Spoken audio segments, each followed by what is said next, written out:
चलो तो बच्चों नेक्स्ट टॉपिक जो है हमारा पी ब्लॉक खत्म हो गया, अब D block D and F block करते हैं। जो शॉर्टकट्स एंड फॉर्मूले वगैरह आपको दिख रहे हैं आपके स्क्रीन पे सामने, इसमें से काफी सारा पार्ट रेपिटेटिव है और जो मैं ऑलरेडी आपको पहले भी बता चुका हूँ, तो I will not be wasting a lot of your time on that. Just brief में हम लोग इसको डिस्कस करेंगे। I will give you the markings that you can just read through and understand, and then obviously we'll spend more time in discussing the questions. ठीक है, D block के elements group 3 to group 12 है ना। D block के elements कौन से? Group 3 to 12। क्यों? क्योंकि एस ब्लॉक के अगर मैं इंपॉर्टेंट सिनॉप्सिस के हिसाब से देखूं तो मेरे को ये बेसिक आइडिया होना चाहिए ना। एस ब्लॉक क्या था? मेरे ग्रुप 1 एंड 2 थे। पी ब्लॉक क्या था मेरा? पीरियोडिक टेबल का ग्रुप 13 से लेके 18 तक, 13 टू 18। तो लॉजिकल है कि भाई डी ब्लॉक उसके बीच में जो बचा वो है, यानी कि 3 टू 12। और एफ ब्लॉक क्या है? एफ ब्लॉक तो लैंथेनाइड्स और एक्टिनाइड्स अलग से है ना। एफ ब्लॉक में आते हैं लैंथेनाइड्स यानी कि लैंथेनॉइड्स एंड एक्टिनॉइड्स, तो उसका कोई चिंता की बात नहीं, बहुत सिंपल है। साथ में आप इसका जनरल इलेक्ट्रॉनिक कॉन्फ़िगरेशन भी लिख के ले लो जस्ट फॉर रिवीजन। इसका जनरल इलेक्ट्रॉनिक कॉन्फ़िगरेशन NS122, इसका है NS2NP126। डी ब्लॉक का ध्यान से देखना, इट इज NS2 N-1 यानी कि सेकेंड लास्ट शेल में, डी सेप्शन में 1 to 10 जाता है। ये मैंने वैसे तो काफी एक्सटेंसिवली पहले भी कहा हुआ है, और दोबारा समझ लो। डी ब्लॉक में जाने के लिए क्या होता है? पहले एस भर जाता है लास्ट शेल का, और फिर सेकेंड लास्ट शेल के डी में 1 to 10 जाएंगे, और इसमें क्या जाएगा? NS2 और N-2 के एफ में 1 to 14 जाते हैं। ठीक है,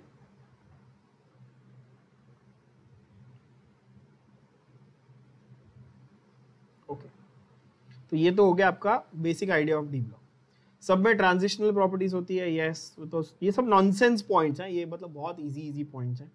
ठीक है, डायरेक्ट एमसीक्यूज में से मतलब डायरेक्ट डेफिनेशंस में से उठा के दिए हुए, एक्सेप्ट यहां पर एक बहुत इंपॉर्टेंट एमसीक्यू पॉइंट आ जाता है। हाइलाइटर यहां पे ले लेता हूं। बहुत इंपॉर्टेंट एमसीक्यू पॉइंट क्या आ जाता है?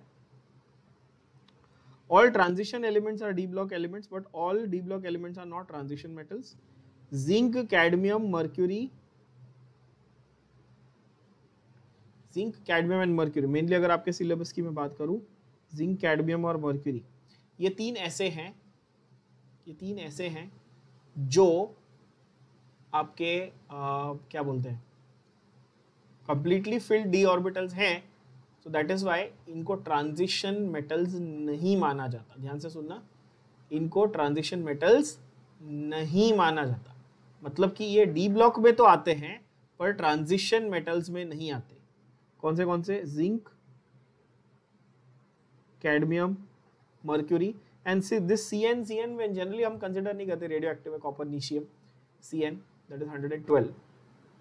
बट ये जो चार एलिमेंट्स हैं, खास करके जिंक, कैडमियम और मर्क्यूरी, ये जो तीनों हैं, ये क्या है? ये डी ब्लॉक में आते हैं पर ट्रांजिशन में नहीं आते, तो ये एक्सेप्शन है बेसिकली। ठीक है, उसके बाद trends and properties again are the same as what you have studied for the periodic table. आप पीरियोडिक टेबल में पहले से जो प्रॉपर्टीज पढ़ते आए हो, हमेशा आपको वो सारी प्रॉपर्टीज, फंडामेंटल आइडियाज जो है वो सेम ही मिलेंगे, मोर और लेस। ठीक है, all are metallic character, metallic character वगैरह सबका बहुत ही प्रोमिनेंट है of course. So useful facts के ऊपर जाते हैं सीधा अपन, ये बहुत इंपॉर्टेंट पार्ट है यूजफुल फैक्ट्स, क्योंकि डायरेक्ट एमसीक्यू क्वेश्चन इसमें से उठा के पूछते हो। ठीक है, वंडर मेटल किसको बोलते हैं? टाइटेनियम को बोलते हैं wonder metal. Those of you are music fans would know, Rihanna famous singer has a song by the name titanium, है ना। सो टाइटेनियम वंडर मेटल क्यों बोलते हैं? टाइटेनियम जो है ना वो एक्सट्रीमली बायोकम्पैटिबल है, very strong, very unique set of properties. ठीक है, तो टाइटेनियम को हम लोग वंडर मेटल कहते हैं। The lightest metal is scandium, D block में lightest metal is scandium. The heaviest metal in general is OS. What is OS? It is osmium. OS क्या है? Osmium. कोई आपको पूछेगा heaviest metal कौन सा है तो क्या बोलोगे? ऑस्मियम, ठीक है। कॉइनेज मेटल्स, इसके ऊपर सीईटी में बहुत बार क्वेश्चन आया हुआ है। कॉइनेज मेटल्स क्या हो गया लॉजिकली? कॉइनेज मेटल्स किसको बोलेंगे? जिनको सिक्के यानी कि कॉइन्स बनाने के लिए पहले भी यूज किया जाता था, अभी भी काफी कंट्रीज में काफी जगहों पे यूज किया जाता है ना, कॉइनेज मेटल्स। तो इसलिए हम लोग इसको कॉइनेज मेटल बोलते हैं, बिकॉज इससे कॉइन्स बनाए जाते थे, ठीक है। उसके अलावा जो फैक्ट्स हैं लिखे हुए वो बहुत ही स्टूपिड फैक्ट्स हैं, आप उसको सिर्फ रीड कर सकते हो, कोई बड़ी चीज नहीं है, ठीक है। जैसे कि ब्रॉन्ज में कॉपर एंड टिन होता है, ब्रास में कॉपर और जिंक होता है, ये तो बचपन से पढ़ रहे हो, उसको कुछ नया नहीं है, ठीक है। कुछ यूनिक यूजेस हैं उनके बारे में बात कर लेते हैं। कुछ यूनिक यूजेस जो है of compounds of D block elements. तो डी ब्लॉक के जो एलिमेंट्स हैं उनमें से आपको कौन से एलिमेंट्स के नाम याद कर लेने हैं, जरा उसको भी देख लेते हैं। डी ब्लॉक में आपके पास 3D सीरीज है, कौन सी? 3D series. अच्छा, ये 3D सीरीज है तो ये पीरियोडिक टेबल के कौन से रो में आएगी बताओ? 4th रो में ऑब्वियसली, क्योंकि 4n और फिर 3D ऐसा आएगा ना, 4s और 3D ऑफ कोर्स। तो where is the 3D series located? It is located in the 4th row of the periodic table, of course, located in the 4th row of the periodic table, located on the 4th row, in the 4th row, whatever you call it। 3D series के आपको सारे metals के नाम याद कर लेने हैं। Scandium, titanium, vanadium, chromium, manganese, iron, cobalt, निकल, कॉपर एंड जिंक। कैसे याद करेंगे? सिंपल तरीका बता देता हूं। सचिन तेंदुलकर वर्ल्ड क्रिकेट में फिर कोई नया कप जीतेगा, ऐसे याद करना है क्या? सचिन तेंदुलकर वर्ल्ड क्रिकेट में फिर कोई नया कप जीतेगा। हर एक वर्ड जो मैंने बोला उसके फर्स्ट वर्ड से आपका नाम इजीली बन जाता है। Scandium, titanium, vanadium, chromium, manganese, iron, cobalt, निकल, कॉपर एंड जिंक। आपके सारे जो क्वेश्चन है ये इन्हीं 10 एलिमेंट में से आएंगे, डी ब्लॉक में से, इसके बाहर का नहीं आएगा, so do not worry about. इसमें से क्रोमियम और कॉपर की खासियत क्या है बताओ?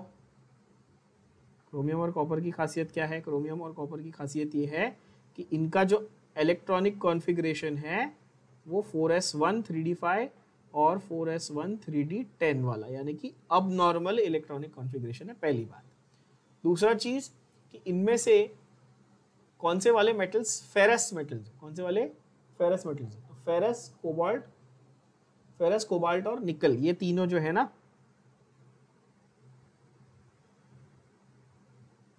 ये तीनों जो है फेरस, कोबाल्ट और निकल, ये तीनों क्या है? ये मैग्नेटिक है। कैसे है?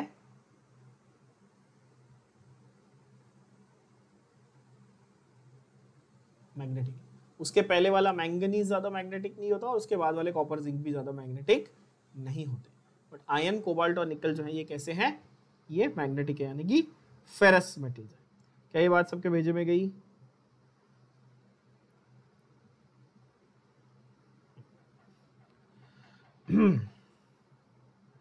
Potassium dichromate and potassium permanganate. Notice chromium and magnesium, sorry chromium and manganese, इन दोनों के दो बहुत ही इंपॉर्टेंट कंपाउंड्स हैं, potassium dichromate and potassium permanganate. आप यहाँ पर देख सकते हैं ये दोनों बहुत ही अच्छे क्या हैं? Both are very good oxidising agent. क्या है?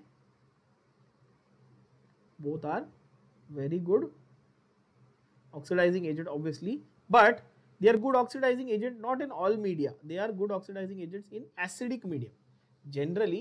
ये अच्छे ऑक्सीडाइजिंग एजेंट हैं, बरोबर है, बट कौन सा मीडियम प्रेफर करते हैं ये? they are powerful oxidizing agent, yes, but ये they are preferring the which क्या बोल रहा हूँ, मेरी इंग्लिश क्या हो, they are preferring to react in an acidic medium. जब एसिडिक मीडियम इनको प्रोवाइड किया जाता है तब ये अच्छे ऑक्सीडाइजिंग एजेंट की तरह काम करते हैं।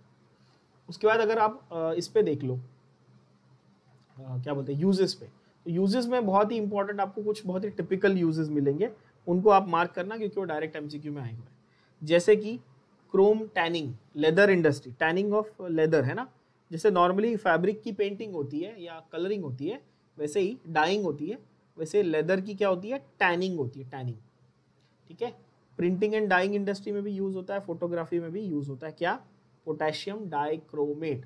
और आप कहाँ यूज करते हो पोटेशियम डाइक्रोमेट को? ऑब्वियसली आप यूज करते हो आपके एसिड बेस टाइटर में, राइट। और सबसे मेन तो आप ऑक्सीडाइजिंग एजेंट के तौर पे इसको यूज करते हो ऑब्वियसली। आप इसको एज अ डिस्टिंग्विशिंग रिएजेंट भी बहुत लोग यूज करते हैं, ठीक है बच्चों।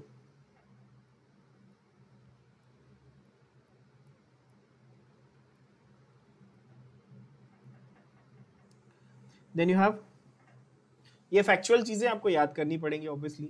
सी ये चैप्टर्स जो थियोरेटिकल है इनमें कुछ फैक्चुअल यूजेस, कुछ नेम्स आपको डायरेक्टली याद करने पड़ेंगे। बेयर्स रिएजेंट अल्कलाइन KMnO4, ये तो सबको ही आता है, ठीक है। इस बेयर्स रिएजेंट को हम लोग अनसैचुरेशन टेस्ट करने के लिए यूज करते हैं ऑर्गेनिक कंपाउंड में, यानी कि खास करके एल्कीन्स की अगर मैं बात करूं तो एल्कीन्स को चेक करने के लिए कि भाई कोई कंपाउंड दिया है मुझे और उसमें डबल बॉन्ड है, अनसैचुरेशन है या नहीं, वो चेक करने के लिए आप क्या यूज करते हो, बेयर्स रिएजेंट यूज करते हो। And then for bleaching and as a disinfectant also we use it. Again disinfectant के बारे में हमने I think chemistry in everyday life जो चैप्टर है उसमें ऑलरेडी बात कर ली है।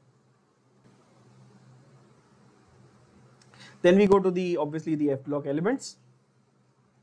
F block elements are placed, इनकी यूनिक बात क्या है, they are placed outside the periodic table। कहाँ रखे जाते हैं भाई, F block elements को अलग से रखा जाता है in two horizontal rows just below the periodic table, है ना, जिनको हम लोग लैंथेनॉइड्स एंड एक्टिनॉइड्स भी कहते हैं।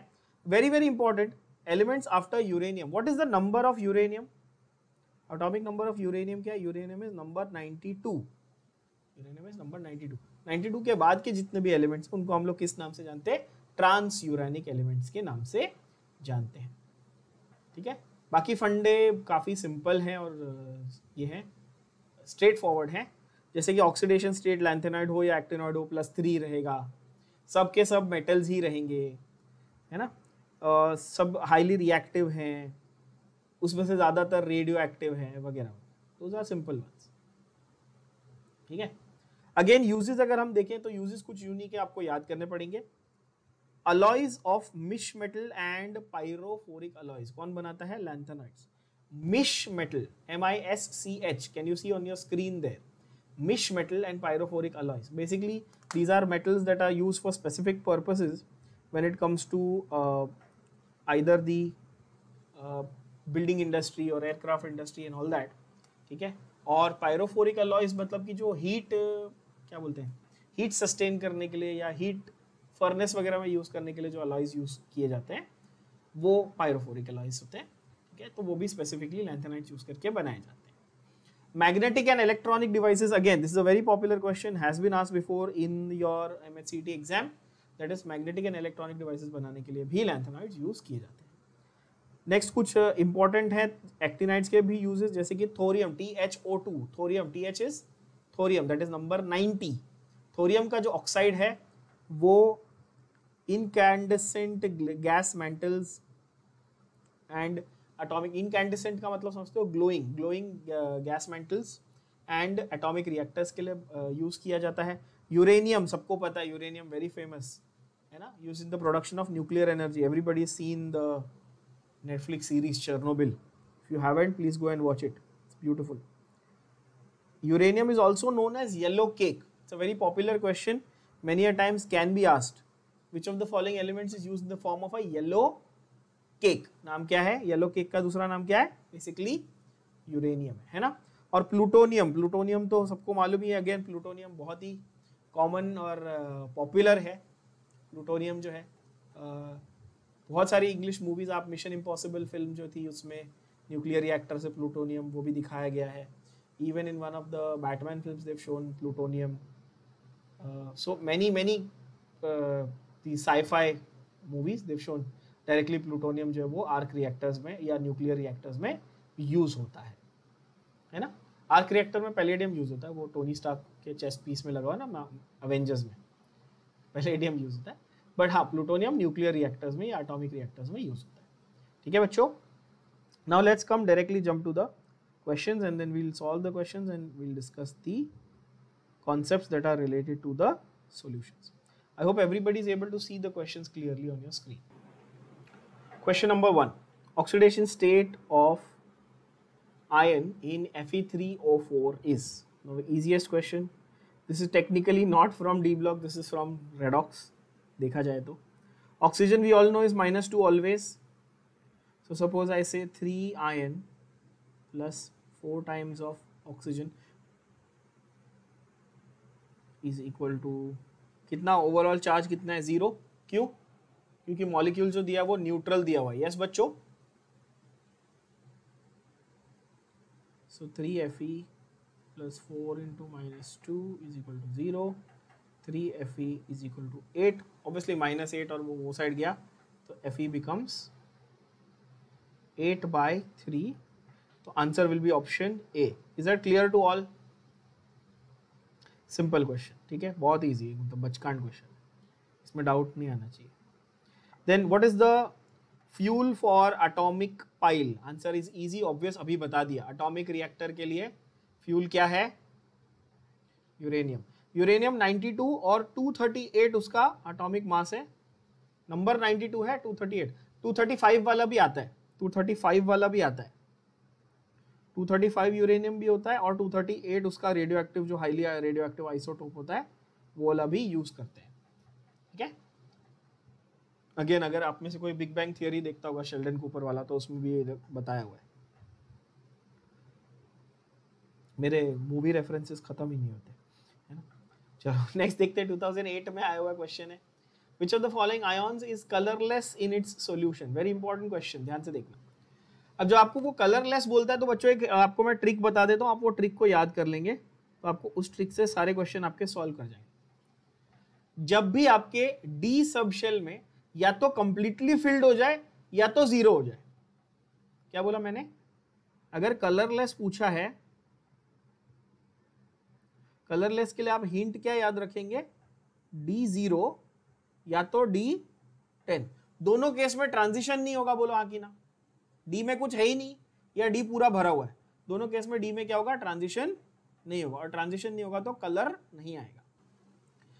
अगर D0 और D10 चाहिए तो कलरलेस होगा. तो बस अभी इसमें जो चारों ऑप्शंस दिए हैं उनको एक बार चेक कर लेते हैं किसमें अपने को D0 या D10 मिलने के चांसेस हैं. ठीक है बच्चों. तो ऑप्शन ए देखो, वो बोल रहा है V3+, वेनेडियम 3+. अभी वेनेडियम का ओरिजिनल नंबर क्या था? ये 21, 22, 23, 24, 25, 26, 27, 28, 29 और 30 था ना मेरा. 3D सीरीज 21 से 30 तक होता है. तो वेनेडियम का नंबर क्या है? 23 है. तो 23 में तो ऐसा था कॉन्फ़िगरेशन 3D3 4s2. 23 में 3D3 4s2. तो 4s में से 2 इलेक्ट्रॉन निकाल दूंगा, 3D में से 1 निकालूंगा, तो बचे कितने? 3D2. क्या 3D0 आया? नहीं. तो क्या ये मेरा राइट आंसर हो सकता है? नहीं. क्या ये सबके भेजे में गया? बोलो हाँ. काफी सिंपल कर दिया. अब ध्यान से देखना. Next Cr3+. नंबर क्या होना चाहिए था? नंबर 24 होना चाहिए था. ठीक है, नंबर 24 होना चाहिए था. 2 यहां से निकाल देंगे, 1 यहां से. अब कुछ बच्चे इसमें क्या आर्ग्यू करेंगे कि सर आपने तो ऐसा लिखा था, तो तू वैसा भी लिख ले बेटा, कोई बात नहीं. तो भी 3 निकालने, तो 1 यहां से और 2 यहां से गया, तो भी अल्टीमेटली सब घूम फिर के 3D3 बचा कि नहीं बचा? यस. तो ये भी आंसर नहीं हो सकता. CO2+. अब आप लोगों को लॉजिक तो समझ में आ गया होगा, आप खुद से सॉल्व कर लेंगे आप लोग आगे का. कोबाल्ट का नंबर क्या था? फिको को मतलब कोबाल्ट 3D7 4s2. जब उसमें से 2 निकालने हैं, 2 इलेक्ट्रॉन निकालने, कहाँ से निकालूंगा? 4s में से निकालूंगा. तो 3D में 7 बचे, तो ये भी नहीं चलेगा. तो बाय डिफॉल्ट मेरा एलिमिनेशन से आंसर वैसे तो D आ गया, बट फिर भी कर लेते हैं. Sc3+. स्कैंडियम का नंबर क्या था बच्चों? स्कैंडियम का नंबर था 21, यानी कि 3D1. तो अगर मुझे 3+ करना है, यानी कि 3 इलेक्ट्रॉन निकालने, तो 2 S देगा और 1 D देगा. तो क्या यहाँ पर 4s भी 0 हो गया, 3D भी 0 हो गया? बोलो हाँ कि ना? तो ये मेरा करेक्ट आंसर आ गया, क्योंकि 3D 0 आ रहा है. क्या ये सबके भेजे में गया? बहुत सिंपल है. Once you get the hang of it, this becomes a very very easy question. 4s तो सब में रह गई. अभी 4s में से तो इलेक्ट्रॉन निकाल ही दिए. जब हम लोग पॉजिटिव चार्ज लगाने जा रहे हैं तो 4s में से भी इलेक्ट्रॉन निकाल दिए. बट हमारा फोकस कलर के लिए s पे नहीं, d पे रहता है. कलर पे हम लोग d को कंसिडर करते हैं. नेक्स्ट देखें. General electronic configuration of transition metals is, और ट्रांजिशन एलिमेंट्स इज. ये तो बहुत ही सिंपल, अभी करवाया, अभी डेफिनेशन में भी दिया, मार्क भी करके दिया. आंसर बताओ. ऑप्शन डी सीधा सीधा ट्रांजिशन एलिमेंट्स का अगर मैं इलेक्ट्रॉनिक कॉन्फ़िगरेशन बोलूं जनरल, तो इट इज NS1 to 2 और N-1D 1 to 10 ऑलरेडी मैं लिख चुका हूं, यानी कि सेकेंड लास्ट शेल के डी सब शेल में 1 से लेके 10 इलेक्ट्रॉन, क्योंकि उसकी कैपेसिटी ही 10 की है, तो मिनिमम 1 मैक्सिमम 10 इलेक्ट्रॉन जा सकते हैं। बरोबर है। चलो फिफ्थ क्वेश्चन देखेंगे।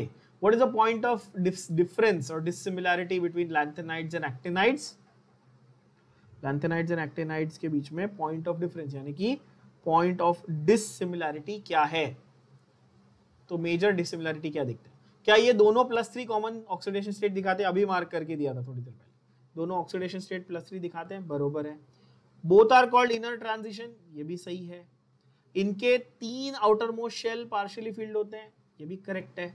पर are all of them radioactive? No. क्या याद रखना है इसमें? आपको याद ऐसा रखना है कि लैंथेनॉइड्स में ऑल आर नेचुरली अकरिंग। क्या? ऑल आर नेचुरली अकरिंग, यानी कि ज्यादा रेडियो एक्टिव नहीं है। क्यों नहीं है? क्योंकि 58 to 71 है। कौन से? 58 to 71 है। इसमें एक एक्सेप्शन आते हैं, 1-2 एक्सेप्शन आते हैं, वो मैं बताऊंगा, पर मेजॉरिटी लैंथेनॉइड्स जो है वो नेचुरली अकरिंग है, यानी कि रेडियो एक्टिव नहीं है। नंबर 82 के बाद रेडियो एक्टिविटी चालू होती है, तो सबको पता है लेड जो है 82 वो आपका आखिरी रेडियो एक्टिव स्टेबल एलिमेंट होता है, आपको पता ही है। तो एक्टिनाइड्स, अब अगर आपको ये बेसिक आइडिया नहीं है ना कि लैंथेनॉइड्स 58 to 71 है, तो आप गड़बड़ कर दोगे। लैंथेनॉइड्स का नंबर क्या है फिर से याद कर लो बच्चों, 58 से लेके 71। तो ये कैसे है? ये नेचुरली अकरिंग है, बोलो हाँ कि ना। कैसे एलिमेंट्स हैं ये? नेचुरली अकरिंग है। लेकिन अगर मैं वही एक्टिनॉइड्स की बात करूं तो इनका नंबर क्या है? इनका नंबर है 89 to 103, यानी कि एक्चुअली 90 से 103, तो ये 82 के बाद आते हैं ना। तो ये यहां पर ऑल आर रेडियो एक्टिव, ऐसे आप याद कर लो। जैसे इसमें प्रोमीथियम और एक थोरियम वगैरह ऐसे कुछ एक्सेप्शंस हैं, बट आप सिंपल तरीके से याद रखो, ज्यादा ओवर कंफ्यूज मत करो खुद को। ऐसे याद रखो कि लैंथेनॉइड्स वाले ज्यादा रेडियो एक्टिव नहीं होते, एक्टिनॉइड्स वाले ज्यादा रेडियो एक्टिव होते। तो ये पॉइंट ऑफ डिफरेंस हो गया, तो ऑप्शन हो गया, आंसर हो गया ऑप्शन डी। क्या ये बात समझ में आ गई? यस। क्वेश्चन उसने आपको पूछा है 6th वाले में, विच of the following is the most basic hydroxide. ठीक है, पहली बात तो आपको ये समझ लेना है कि वो किसकी बात कर रहा है, पहले तो देख लो। ऑप्शन ए है Lu यानी लुटिटियम, ऑप्शन बी है EU that is europium, option C है YB यानी कि यिटरबियम, एंड ऑप्शन डी है CE यानी कि सीरियम। CE यानी कि सीरियम। ठीक है, तो ये जो लैंथेनॉइड्स मैंने 58 to 71 लिखे हैं आपके स्क्रीन पे, आपको दिख रहा है राइट हैंड साइड पे, ये 58 to 71 है सीरियम से लेके लुटिटियम तक। कहां से? सीरियम से लेके लुटिटियम। सीरियम का नंबर क्या हुआ? CE। लुटिटियम का नंबर क्या हुआ? 71, है ना। CE is 58, lutetium is 71। क्या ये क्लियर हुआ? एक्टिनॉइड्स में नंबर 90 से 103 है, दैट इज थोरियम से लेके लॉरेंशियम तक। थोरियम से लेके लॉरेंशियम, तो थोरियम का नंबर हो गया 90 और लॉरेंशियम का नंबर हो गया 103। ठीक है, अब ये मैं क्यों बता रहा हूं? इसलिए समझाने के लिए कि इनमें सबसे कम नंबर किसका हुआ बताओ। सीरियम का हुआ, बोलो हाँ कि ना। लोएस्ट नंबर किसका हुआ बच्चों? सीरियम का, है ना। तो अगर सबसे पहला लैंथेनाइड एक्टिनॉइड की अगर मैं सीरीज देखूं तो लैंथेनॉइड सीरीज का पहला मेंबर सीरियम है। ये बात क्लियर हुई?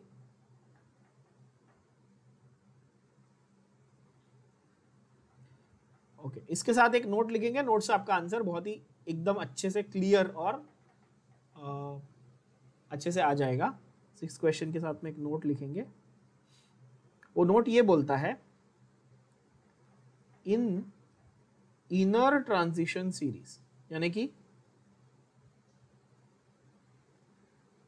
लैंथेनॉइड्स एंड एक्टिनॉइड्स, ठीक है, लैंथेनॉइड्स और एक्टिनॉइड्स को हम लोग इनर ट्रांजिशन सीरीज बोलते हैं ना।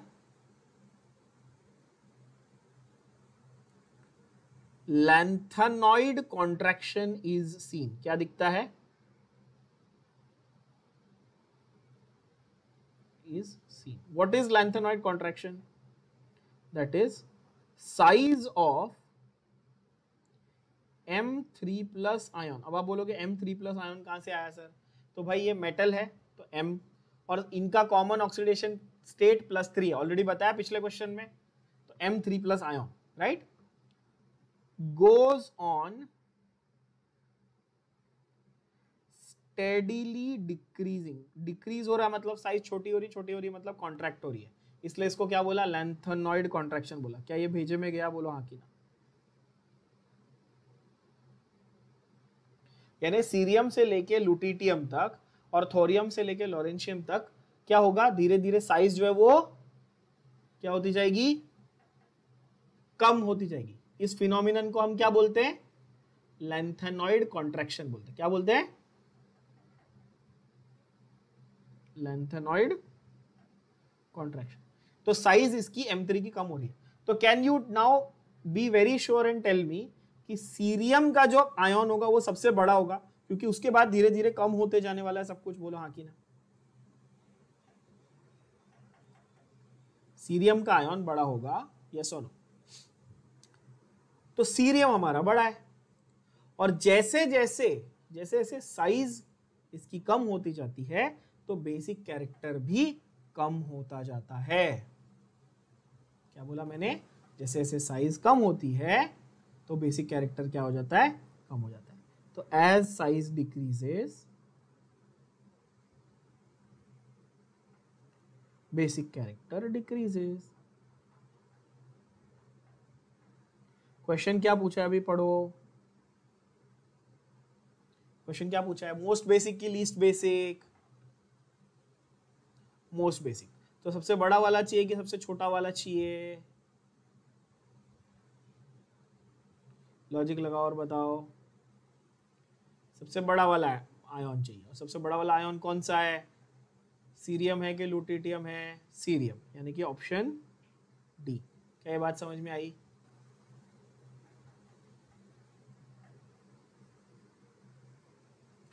सीरियम, यूरोपियम, ऑर्डर भी लिख देता हूं, यटर्बियम एंड लुटिटियम,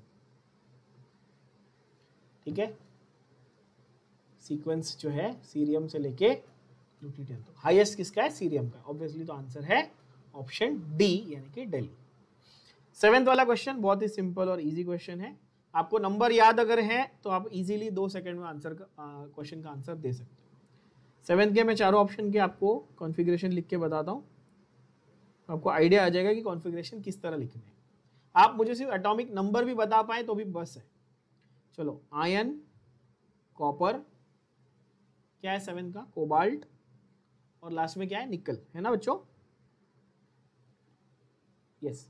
नंबर क्या है? Ion is number 26, copper is 29, cobalt is 27 and निकल इज 28। क्या ये बात क्लियर हुई? सब में 3D और 4s तो रहेगा ही, ये बात भी सबको मालूम है, यस और नो? क्योंकि ये चारों 3D सीरीज के एलिमेंट्स हैं।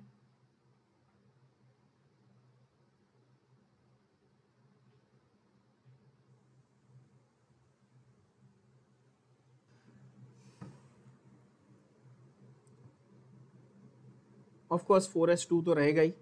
कॉपर में क्या रहेगा? एक्सेप्शन है तो 4s1। अभी सबके नंबर लिख लेते हैं। तो नंबर लिखने की छोटी सी सिंपल सी ट्रिक है भाई। यहाँ पे 26 है तो 3d6, यहाँ पे 27 है तो 3d7, यहाँ पे 28 है तो 3d8। कॉपर एक्सेप्शन है, 9 होना चाहिए था लेकिन मैं 10 लिख रहा हूँ। क्यों? क्योंकि मैंने 4s2 की जगह 1 लिखा है। अब क्या देखना है आपको, वो पूछ रहा है भाई क्वेश्चन 7 में, वो बोल रहा है किसमें अनपेयर्ड इलेक्ट्रॉन्स प्रेजेंट है। तो ये तो बहुत सिंपल बात हो गई कि अगर यहाँ पर मुझे 3d6 लिखना है,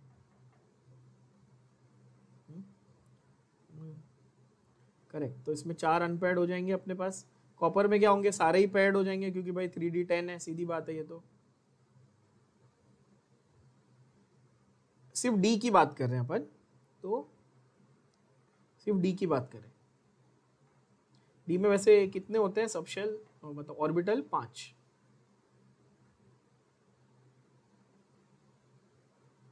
और हम लोग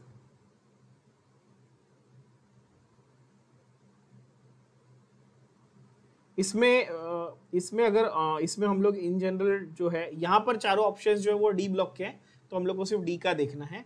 इन जनरल अगर आपको पूछता है कि अगर कोई भी रैंडम एलिमेंट दिया और पूछता है कि अनपेयर्ड, तो आपको एस और डी दोनों देख के लिखना पड़ेगा ऑब्वियसली। तो यहाँ पर अगर हम लोग देखें 1 2 3 4 5 एंड 6, मतलब कितने अनपेयर्ड, 4 अनपेयर्ड, ठीक है। आयन में हो गए 4 अनपेयर्ड, ठीक है। कॉपर में तो 1 2 3 4 5 6 7 8 9 एंड 10, तो 0 अनपेयर्ड। इसमें 1 2 3 4 5 6 एंड 7, यानी कि कितने अनपेयर्ड बचे, 3। और यहाँ पर 1 2 3 4 5 6 7 एंड 8, यानी कि 2 अनपेयर्ड। तो आंसर है obviously ion, that is option A, correct. चलो नेक्स्ट वन, ये सबसे इजी और सबसे इंपॉर्टेंट, इसको 5 स्टार मार्क करना। One of the most frequently asked questions from this particular topic, 3D series से one of the most important, most frequently asked, सबसे easy question है, कुछ भी नहीं है। Which of the following can give +7 oxidation state? Common sense, एक ही ऐसा है आपके पास जो +7 ऑक्सीडेशन स्टेट देगा, मैंगनीज। क्यों? क्योंकि 3d5 और 4s2, 2 इलेक्ट्रॉन कहाँ से जाएंगे, s से, और 5 इलेक्ट्रॉन कहाँ से जाएंगे, d से। तो 2 और 5 इलेक्ट्रॉन गए तो क्या बन गया, Mn7+ बन गया। अब अगर आपके दिमाग में ये क्यूरियोसिटी है कि सर बाकी में क्यों पॉसिबल नहीं है, कॉपर में या आयन में या किसी में, तो आप चेक करके देख सकते हो। जैसे आयन को आपने लिखा 3d6 और 4s2, ठीक है, तो यहाँ पर अनपेयर्ड कितने हैं, ऑलरेडी किया ना हमने, 1 2 3 4 5 एंड 6, तो 4 अनपेयर्ड थे, तो मेरे s के 2 जाएंगे और d के 4 जाएंगे जनरली, ठीक है। तो हमें 6 तक मैक्सिमम मिल सकता है। और ऑब्वियसली ये सबको पता है कि आयन में 6 तो मिलता ही नहीं, जनरली आपको +2 या +3 फेरस फेरिक में आपका खत्म हो जाता है। तो इसलिए हमारा आंसर क्या है, मैंगनीज है, यानी कि option A again, okay. German silver next question में, ये सीधा सीधा फैक्चुअल है,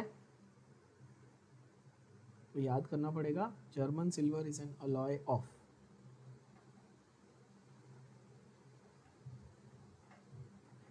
German silver is an alloy of copper plus zinc plus nickel, यानी कि इसमें क्या नहीं है, तो टिन नहीं है, टिन नहीं है, ये आपको फैक्चुअली याद करना पड़ेगा। इसमें हो जाए Ce4+ इज स्टेबल, ठीक है, Ce सीरियम 4+ इज स्टेबल।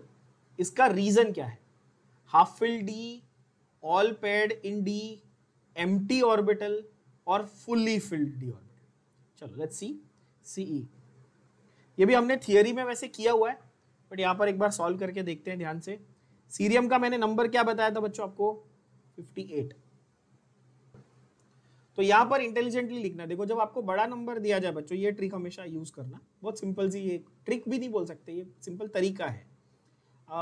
जब भी आपको कोई बड़ा नंबर दिया है, जैसे 50 60 70 ऐसे कुछ दिया है, तो आप नियरेस्ट नोबल गैस को चेक करना। अभी नोबल गैस की पूरी सीरीज मैंने आपको लर्न करवाई थी पी ब्लॉक में, हेमा नेहा और करीना 0 रहेंगे वाला, है ना। उसमें नंबर भी बताया था कि नियरेस्ट नोबल गैस का नंबर होगा जेनॉन। तो जेनॉन ने तो 54 ले लिए, तो अब बचे कितने इलेक्ट्रॉन, बचे कितने, 4 इलेक्ट्रॉन बचे लिखने के लिए, क्योंकि 58 में से 54 तो यही हो गए, है ना। अब वो 4 इलेक्ट्रॉन आप डिस्ट्रीब्यूट कैसे करोगे, ये आपको स्मार्टली देखना है, ठीक है। तो ये भाई पहली बात तो ये लैंथेनाइड सीरीज का है, कैसे पता, ऑलरेडी बता चुका हूँ, 58 नंबर लैंथेनाइड सीरीज का पहला एलिमेंट। अभी लैंथेनाइड सीरीज आती है 4f सीरीज, 4f में जाने के लिए सिक्स्थ रो का एलिमेंट होना चाहिए। आप बोलोगे सर ये कहां से आया, तो ये तो ऑलरेडी बताया था, देखो n-2f, तो अगर 4f में जा रहा है तो s का वैल्यू क्या है, +2 करके देखो, 6s बरोबर है। तो यहां पर आपको समझ में आ गया कि 6s मेरे पास है, फिर 5d भी होगा 6s के पहले n-1d होगा, और 4f तो खैर है ही क्योंकि भाई 4f तो है ही क्योंकि भाई लैंथेनॉइड है। अब यहां पर ये मेन चीज है कि आप एक्सपेक्ट कर रहे थे कि जो 4 इलेक्ट्रॉन है वो पहले 6s2 में जाएंगे 2, फिर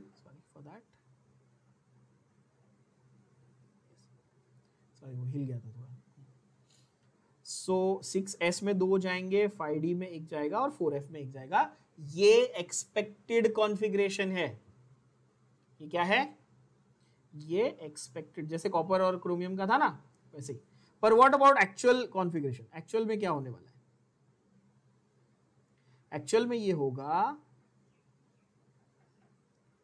कि d में 1 रखने से अच्छा वो क्या करेगा, वो ट्रांसफर कर देगा 2 इलेक्ट्रॉन किसको, 4f2 को, और d को कर देगा 0।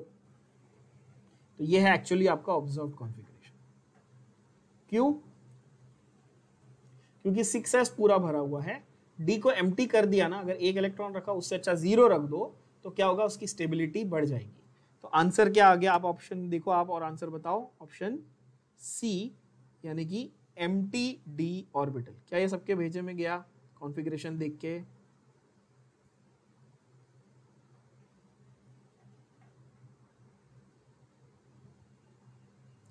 अगर हम देखें हमारे पास 58 है,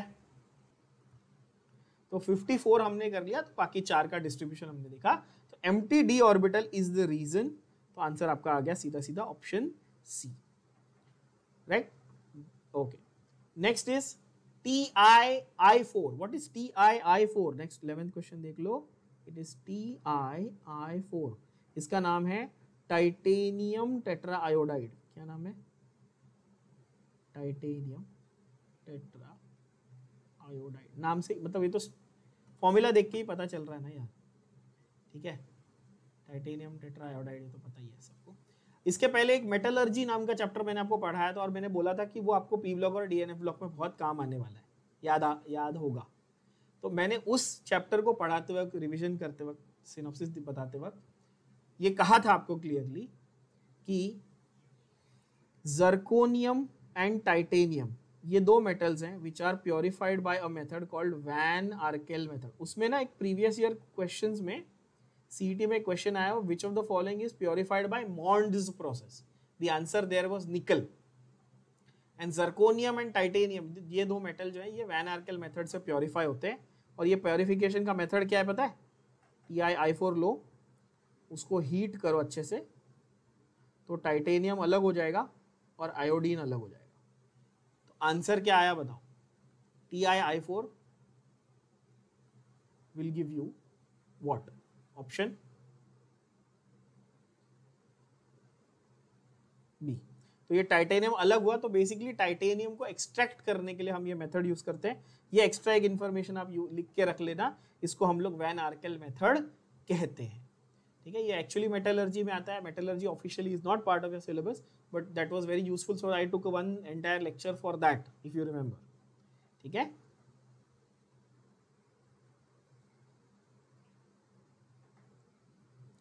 Then you have most common oxidation state that is shown by cerium.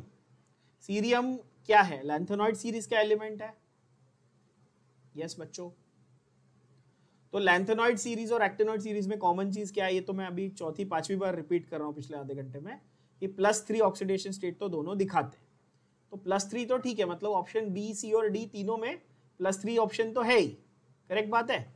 तो ए तो नहीं हो सकता मेरा आंसर। ऑप्शन 12 को ध्यान, क्वेश्चन 12 को ध्यान से देखो, ए में +3 है क्या? नहीं है, तो ए तो रॉन्ग हो गया, ए तो मेरा आंसर नहीं हो सकता। Everybody agrees on this?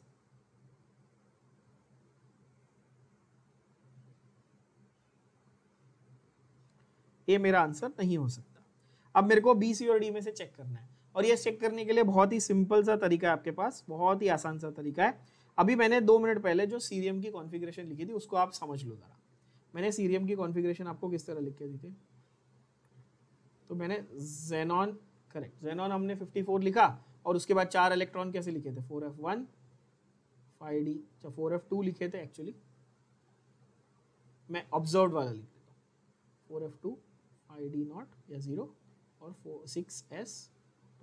तो कितने इलेक्ट्रॉन ये लूज कर सकता है ज़्यादा से ज़्यादा, तो यहाँ के 2 चले जाएंगे, कहाँ के, s के 2 चले जाएंगे और यहाँ के 2 चले जाएंगे, मतलब 4 इलेक्ट्रॉन भी ये लूज कर सकता है ना, और उसके बाद तो ये नोबल गैस पे आ जाएगा।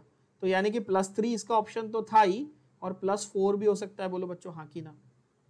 काफी सिंपल बात हो गई। तो आंसर क्या आ गया, ऑप्शन बॉम्बे यानी कि बी। क्या ये बात सबको क्लियर हुई, yes or no? Next is question 13. Question 13. When zinc is treated with excess of NaOH, zinc को आप एक्सेस NaOH के साथ में जब हीट करते हो, अगेन ये आपको बहुत ही फैक्चुअल तरीके से याद करना पड़ेगा, ये डायरेक्ट क्वेश्चन है। मैं आपको ये इसका इक्वेशन लिख के दे देता हूँ, अब डायरेक्टली याद करना पड़ेगा आपको। जिंक को NaOH के साथ हीट किया तो क्या प्रोडक्ट बनता है। तो ये बेसिकली 2 स्टेप में रिएक्शन है, ध्यान से देख लेते हैं, क्योंकि उसने वर्ड यूज किया है एक्सेस।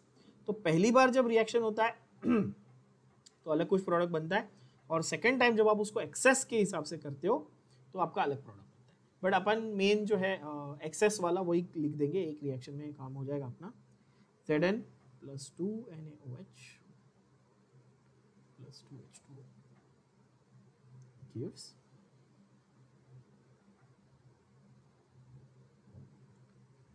Na2ZnO2 + 2H2O + H2। ठीक है। Now this compound that has been formed here, Na2ZnO2, is called sodium zincate।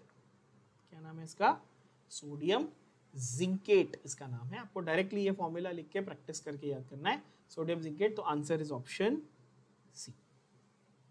Okay, I hope this is clear. There are certain very few questions from these topics like P block, D block, ये सब जो है ना, इनमें से कुछ questions हैं जो आपको learn करने पड़ेंगे। There is no other option. Like this one, fool's gold, है ना, डायरेक्ट है ये भी, fool's gold. Why is this called fool's gold?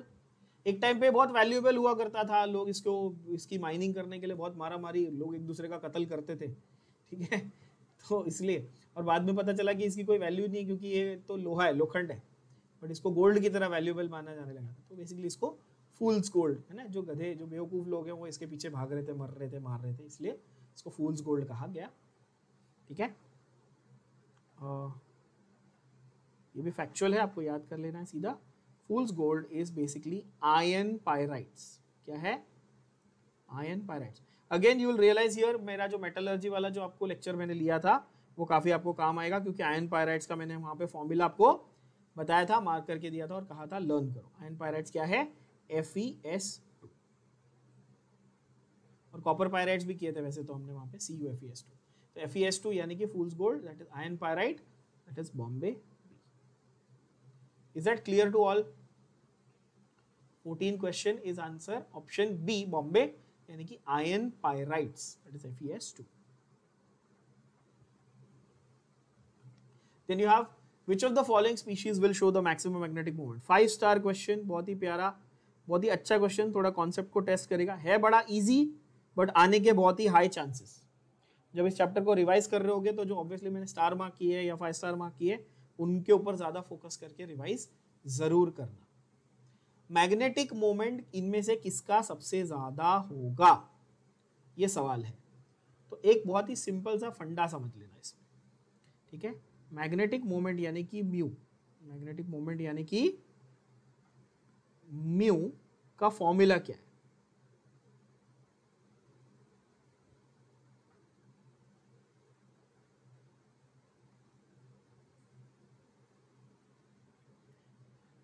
Root of n into n plus 2, where n is equal to number of unpaired electrons. जितने ज्यादा unpaired electron, तो ऐसा मैं कह सकता हूं जितने ज्यादा अनपेयर्ड इलेक्ट्रॉन उतना ज्यादा मैग्नेटिक मोमेंट। तो सीधी बात होगी ना, जितने ज्यादा अनपेयर्ड इलेक्ट्रॉन उतना ज्यादा मैग्नेटिक मोमेंट। ठीक है, तो अब मुझे जो 4 ऑप्शन दिए हैं Mn6 plus, Ni2 plus, Fe3 plus और Ag प्लस, इनमें से मुझे क्या जानने की जरूरत है कि किसके पास maximum number of unpaired electrons. क्या ये बात क्लियर है बच्चों?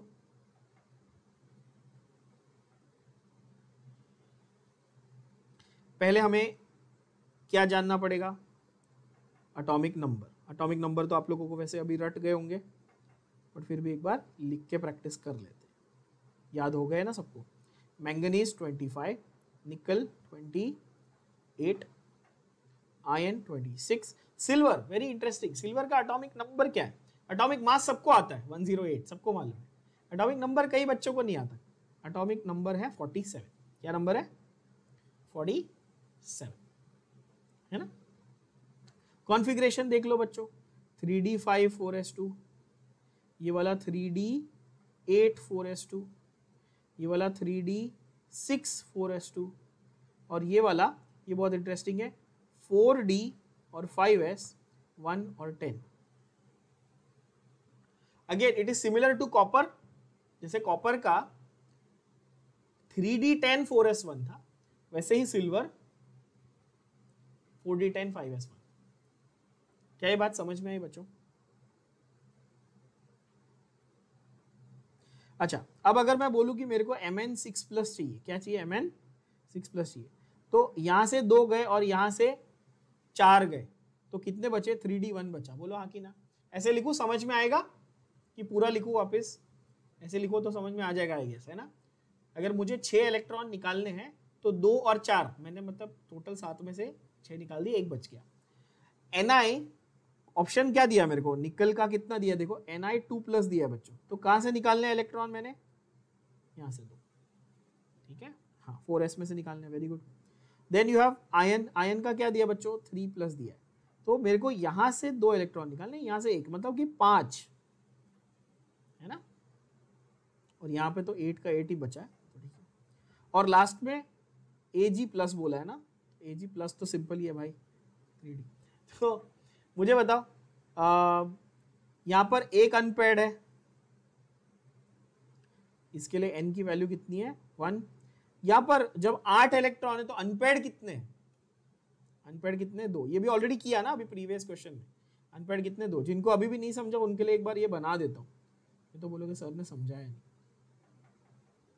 1 2 3 4 5 6 7 और 8, कितने अनपेयर्ड बचे? 2 बचे, है कि नहीं?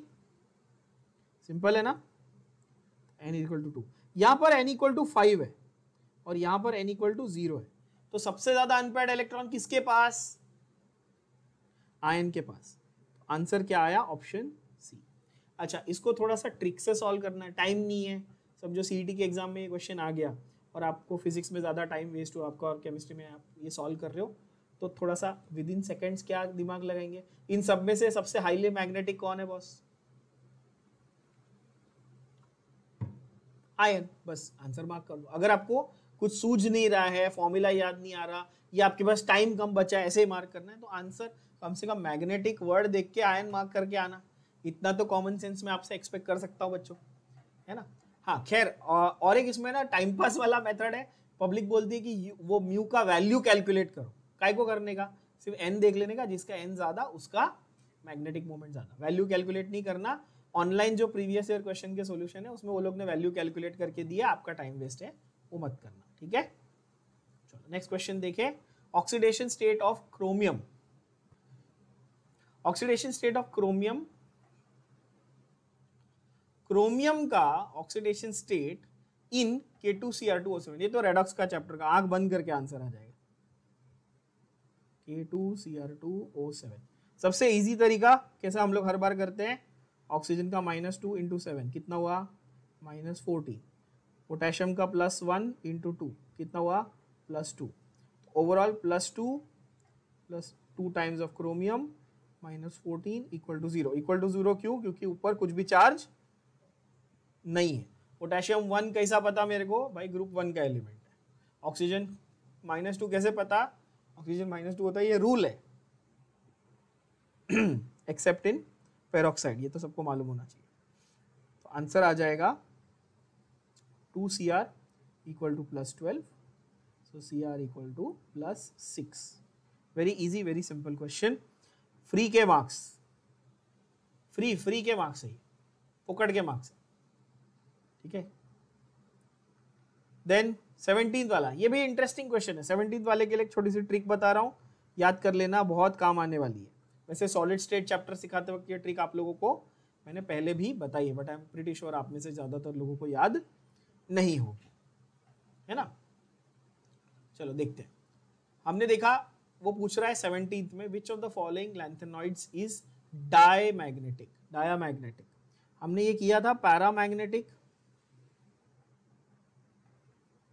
एक्चुअली पहले डाया करते हैं, डायमैग्नेटिक, पैरामैग्नेटिक एंड फेरोमैग्नेटिक। ये 3 टाइप के सब्सटेंस होते हैं, ये हमने किए थे डिस्कस, और ये आपको फिजिक्स में एक्सटेंसिवली पढ़ाया जाता है। तो केमिस्ट्री में मैं क्या ही, मेरी क्या औकात है आपको पढ़ाने की। वैसे फिजिक्स में तो आप लोग मैग्नेटिज्म पे पूरे पूरे चैप्टर किए हुए आपने, है ना। तो यहाँ पर फंडा सिंपल है, डायमैग्नेटिक, पैरामैग्नेटिक और फेरोमैग्नेटिक में क्या होता है। Diamagnetic weekly repelled, paramagnetic weekly attracted और फेरोमैग्नेटिक स्ट्रांगली अट्रैक्टेड। तो सबको मालूम है, बट इसको हम लोग नंबर ऑफ अनपेयर्ड इलेक्ट्रॉन्स के हिसाब से देखें तो n इक्वल टू 0, यानी कि नंबर ऑफ अनपेयर्ड इलेक्ट्रॉन्स कुछ भी नहीं है तो डायमैग्नेटिक होगा। अगर 1 और 2 रहेंगे तो पैरामैग्नेटिक रहेगा, और ग्रेटर देन 2 रहेंगे, 3 और ग्रेटर रहेंगे, क्या 3 और मोर रहेंगे तो अपना कैसा रहेगा, फेरोमैग्नेटिक रहेगा। ठीक है बच्चों। अब आपको ढूंढना क्या है, करना क्या है, देखो। और उसने आपके लिए, आपकी लाइफ इजी बनाने के लिए उसने आपको एटॉमिक नंबर भी दे दिए, क्योंकि उसको पता है, मैंने भी आपको बोला ना, आपको सिर्फ 3D सीरीज याद करनी, बाकी याद करने की जरूरत नहीं है। तो उसने आपको एटॉमिक नंबर भी दे दिया, आप देख लो, है कि नहीं। ऑप्शन ए में उसने आपको नंबर दिया है Ce2+। क्या नंबर दिया है, Ce2+। और सीरियम क्या था, 58 था बच्चों। सीरियम क्या था, 58। तो सीरियम में अनपेयर्ड कितने निकलेंगे, आपको ये कैलकुलेशन करना है। कर पाओगे, 2 अनपेयर्ड आएंगे ऑब्वियसली। कैसे, हमने अभी लिखा था ना थोड़ी देर पहले, 4f2, ये तो जेनॉन है ही 54, 4f2 और 6s2, 2 अनपेयर्ड, 2 इलेक्ट्रॉन निकालने, कहां से निकाले, 6s से, right. Then you have option B, देखो SM2+। SM का नंबर क्या दिया है, देखो 62 दिया है, यस। SM का नंबर दिया है 62, यानी कि इसका कॉन्फ़िगरेशन कैसा दिखने वाला है, Xc54। 54 के बाद 62 के लिए कितना बचा, 8। तो 4f को 6 दिए और 6s को 2 दिए, और उसमें से 2+ निकालने, बताओ क्या, कितने अनपेयर्ड हुए, 6 इलेक्ट्रॉन अनपेयर्ड हो गए, क्योंकि 4f के, क्योंकि f सब शेल में कितने डब्बे बनाते हैं अपन, 7 डब्बे बनाते, तो उसमें से 6 इलेक्ट्रॉन आ गए ना अनपेयर्ड, ऐसे वाले। वैसे इतना सब आपको एग्जाम में करने की जरूरत नहीं, आपको सिर्फ एक बेसिक आइडिया होना चाहिए। अच्छा 4f6 है, 6 अनपेयर्ड इलेक्ट्रॉन, क्या ये बात सबके भेजे में घुस गई। इसमें n की वैल्यू क्या आ गई, 6, इसमें n की वैल्यू क्या आ गई, 2। अच्छा नेक्स्ट देखें, अपने को कौन सा वाला ढूंढना है बाय द वे, जिसमें n की वैल्यू क्या आनी चाहिए, 0, है ना। यूरोपियम, EU, यूरोपियम 63 है, तो ये 4f7 है ना, तो यहां से 2 गया, यहां से 1 गया, तो 6, सेम हुआ, n = 6। तो आंसर बाय एलिमिनेशन आ गया क्या, लास्ट वाले को सॉल्व करूं, U2+ है, ठीक है ना, क्या फर्क पड़ता है। तो n = 7, 0 तो नहीं आ रहा है ना,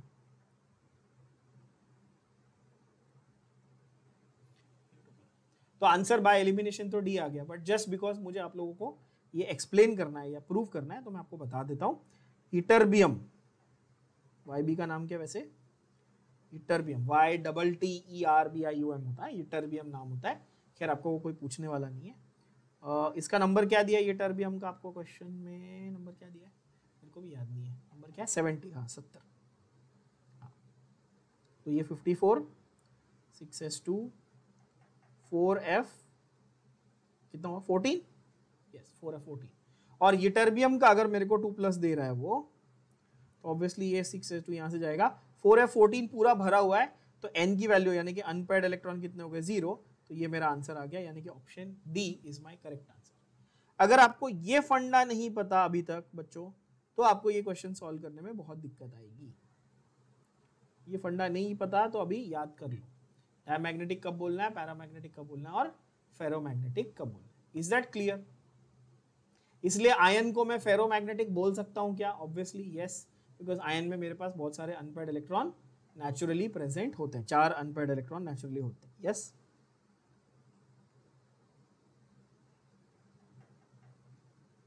then you have KMnO4 is prepared from K2MnO4।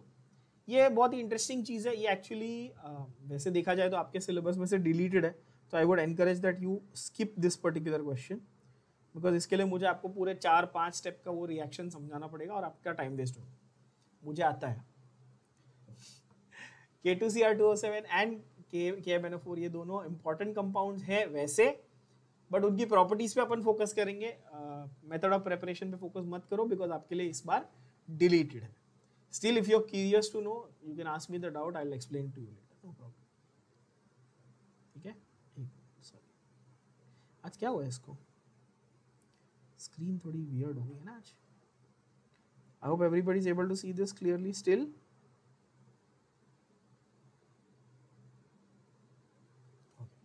Next one देखें 19 which of the following does not give oxygen on heating।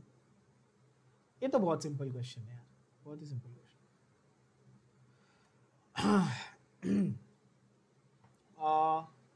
Metal plus okay पहला वाला जो KClO3 है उसका नाम क्या है? पोटेशियम क्लोरेट, दूसरा वाला जिंक क्लोरेट, तीसरा वाला पोटेशियम डाइक्रोमेट और चौथा जो है डी ऑप्शन जो है वो अमोनियम डाइक्रोमेट है। तो यहाँ पर सिंपल तरीके से ऐसे एक स्टेटमेंट लिख लेना आंसर 2 सेकंड में आ जाएगा। Chlorate chromate give oxygen on heating. In general chromate chlorate जो दोनों होते हैं ना ये क्या देते हैं? ऑक्सीजन देते हैं हीट करने में। ठीक है and dichromate also to be honest even dichromate gives you oxygen ना इसलिए तो ऑक्सीडाइजिंग एजेंट है ना वो तो पता ही आपको। बट एक एक्सेप्शन यहां पे कौन सा है? Ammonium dichromate. क्या है बच्चों? Ammonium dichromate gives which gas? Gives nitrogen on heating. क्यों? क्योंकि उसके पास क्या है? NH4 ग्रुप है ना जिसमें से क्या निकल जाता है? नाइट्रोजन गैस निकल जाती है। Is that clear? Option D आपका करेक्ट आंसर। सिंपल वो एक ही है जो ऑक्सीजन नहीं देगा बाकी ऑब्वियसली सब ऑक्सीजन देंगे। 20th वाला अगेन कलर्ड और कलरलेस वाला मैंने बताया था ना ये स्टार मार्क कलर कलरलेस 100% आप एक्सपेक्ट कर सकते हो। केमिकल ट्विंस और ये कलर कलरलेस ये दो ऐसे टाइप के क्वेश्चन है जो आते ही है इस चैप्टर में से है ना। 20th वाला देख लेते हैं। Select the compound which is coloured मतलब इसमें D0 या D10 नहीं होगा तो आपका आंसर आएगा। क्या ये बात समझ में आई? D0 या D10 नहीं होगा तो आपका कलर्ड आएगा क्योंकि कलरलेस के लिए मैंने क्या बताया था? D0 या D10 याद है सबको? तो इजी हो गया। पहला वाला ऑप्शन देखो 20th का TiCl4 मतलब उसमें जो मेटल है उसका वैलेंसी कितना ऑक्सीडेशन स्टेट कितना हुआ? TiCl4 है ना तो मेटल कितना हुआ? Ti4+ हुआ। टाइटेनियम का नंबर क्या था? 22। तो अब 4+ होने के बाद मतलब कितने इलेक्ट्रॉन बचे बोलो? 18 नोबल गैस आर्गन तो सारे पेयर्ड है तो D0 हुआ। बोलो हाँ कि ना? सबके भेजे में क्या मैंने क्या बोला? नोबल गैस की कॉन्फ़िगरेशन आ गई बच्चों तो D क्या हो गया? D में मतलब D 3D में 0 हो गया ऐसे लिख रहा हूँ मतलब I'll just simplify this and write for you. I'll write it as 3D0. B option देखो, बी CrCl3, तो क्रोमियम 3+ 24 था, 3D5 4s1 था, इसमें से 3 निकाल दिया तो भी 3D3 बचा, आंसर आ गया। कलर्ड होने वाला है क्रोमियम क्लोराइड। फिर भी बाकी भी कंफर्म कर लेते हैं।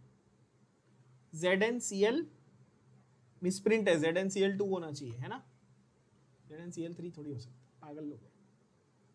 ZnCl2 होना चाहिए, वो मिसप्रिंट है, चेंज कर लेना बच्चों। Zn2+, 3D10 बोलो हाँ कि ना, और CuCl, Cu+ अगेन 3D10। तो इसमें से ये वाला कलरलेस, ये वाला कलरलेस, ये वाला कलरलेस, आंसर क्या आया, ऑप्शन बॉम्बे। क्या ये बात क्लियर हुई?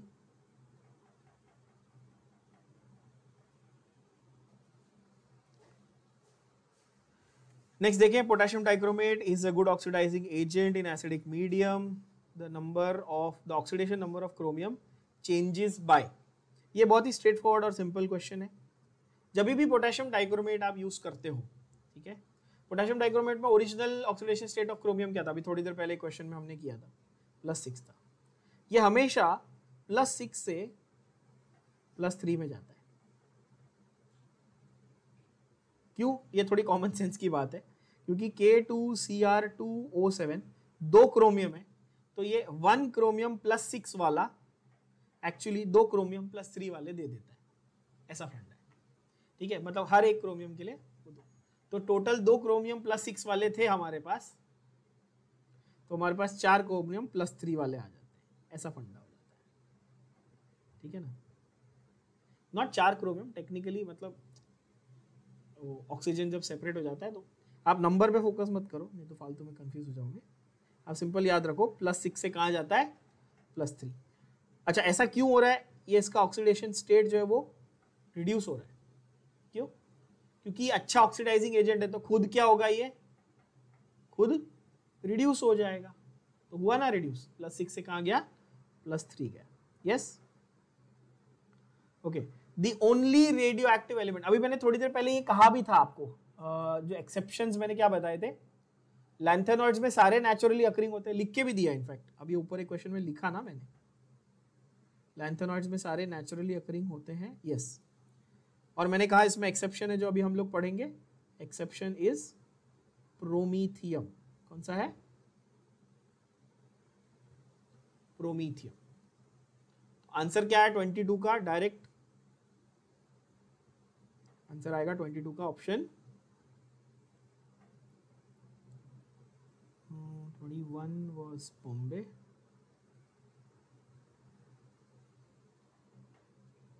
और 22 का option C, correct. Okay, identify chemical twin, मैंने थोड़ी देर पहले, अभी ये वापस रिपीट हुआ, मैंने कहा था ये कि भाई ये 5 स्टार क्वेश्चन है आपका, ठीक है। सबसे ज्यादा बार इस चैप्टर में से कोई चीज अगर आई हुई है तो एक वो कलरलेस वाला फंडा, ठीक है, और एक ये है ना केमिकल ट्विन, बड़ा फेवरेट क्वेश्चन है इनका। आप 27th वाला देखेंगे तो भी वो जर्कोनियम हैफनियम है ना, उन्होंने ये किया हुआ है, क्या बोलते हैं, पूछा हुआ है, ठीक है। तो यहां पर वो बोल रहा है identify chemical twin among the following, ठीक है। तो मैं आपको लिस्ट ऑफ केमिकल ट्विन्स लिख के दे देता हूं, आपको सीधे सीधे याद करनी है, लिस्ट ऑफ केमिकल ट्विन। अच्छा, जिन बच्चों को ये नहीं पता कि केमिकल ट्विन्स होते क्या, आप सिर्फ एटलीस्ट गैस कर सकते हो क्या केमिकल ट्विन्स का मतलब क्या होगा, गैस कर सकते हो, और आप जो भी गैस करोगे वही उनकी केमिकल प्रॉपर्टी सेम होगी, ऑब्वियसली, नाम ही केमिकल ट्विन्स है ना, तो गैस क्या है, मतलब सही तो है, सबको मालूम है, नहीं भी सुना है तो obviously the very obvious answer is yes, इनकी प्रॉपर्टीज क्या होगी, लगभग सेम होगी, है ना। और केमिकल ट्विन्स की मैं आपको लिस्ट जैसे मैं बता रहा हूँ, दे रहा हूँ, जर्कोनियम और हैफनियम, ZR और HF, है ना, ये एक है, पहला है। दूसरा है आपका नायोबियम और टैंटेलम, और मॉलिब्डेनम और tungsten, and technetium and Re. I don't remember the name of Re. I think it's Rutherford. No, that was Rutherfordium. I'll find out and tell you. ठीक है, HF&RE। तो यहां पर ऑप्शन 4 ऑप्शंस हैं आपके, मतलब सॉरी ये actual list of chemical twins है, actual list of chemical twins है ये जो मैंने दिया, please do not get confused here.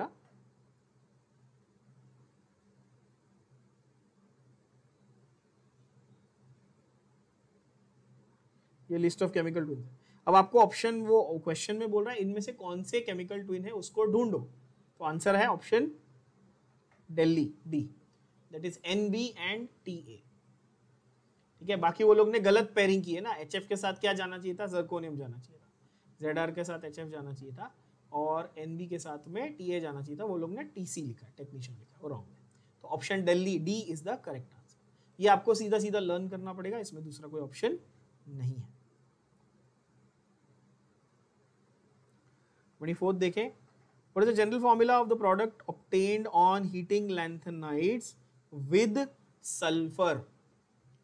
Very simple question. I have told you this like 10 times. क्यों? क्योंकि मैंने कहा था लैंथेनॉइड्स का जनरली ऑक्सीडेशन स्टेट क्या होता है, +3, और सल्फर का क्या होता है, सल्फर ग्रुप 16 तो -2, तो बस लैंथेनॉइड और सल्फर, सल्फर 2 लैंथेनॉइड 3 Ln2S3, यानी कि आंसर क्या हुआ बच्चों, Ln2S3, यानी कि option Delhi.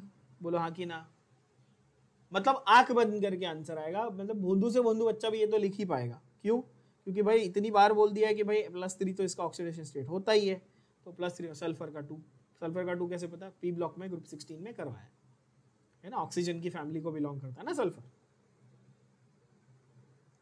Okay, then you have 25, how is sodium, ये वापस वही है 18th वाला जो मैंने कैंसिल करा है उसी का रिपीट है।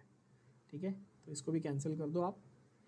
ये इसलिए मैं नहीं चाहता कि आप करो बिकॉज पोटेशियम डाइक्रोमेट और पोटेशियम परमैंगनेट दोनों के 4-4 स्टेप के बड़े पूरे से रिएक्शंस वगैरह दिए हुए हैं आपको, और आपके सिलेबस में ऑफिशियली डिलीटेड है, तो उसके ऊपर माथा फोड़ी करने की जगह 8 रिएक्शन याद करने से अच्छा 2-4 फैक्चुअल चीज़ें याद करो, वो ज़्यादा अच्छा आपके लिए फ़ायदा है।